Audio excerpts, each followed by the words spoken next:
Hey, good morning sa lahat. Babalik ang inyong lingkod. Maraming salamat sa inyong lahat.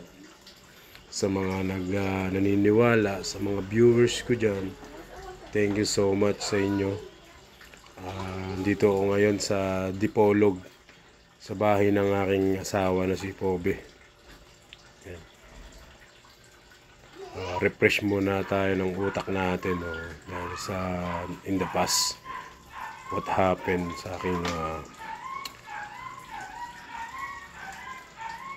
kaya yun, dito ako ngayon. Nagluto ako pala.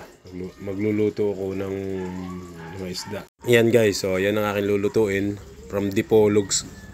Ang Dipolog yan. Dito ako sa Dipolog.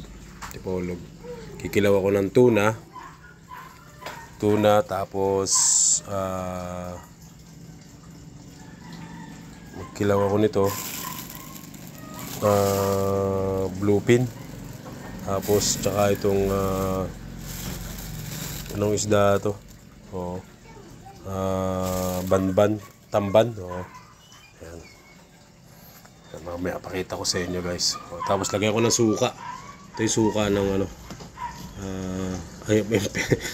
suka ng puntador, hindi, tuba. Ayan, suka ng tuba yan from Dipolog City. Ayan. Tapos lagyan ko ng maraming masarap yung suka nila guys, so promise sarap niya. Ito ilalagay natin suka ng tuba from Mindanao. Dito na ako Mindanao, Bisaya, tapos napunta ako sa Mindanao, Manila, tapos Bisaya, tapos ngayon nakaapak na ako ngayon sa Mindanao. Ayan guys, so di ba? Sige, maraming salamat. God bless sa inyong lahat. Ingat po kayo. Ang inyong lingkod, Skeptron Vlog. Maraming salamat and God bless all. Thank you.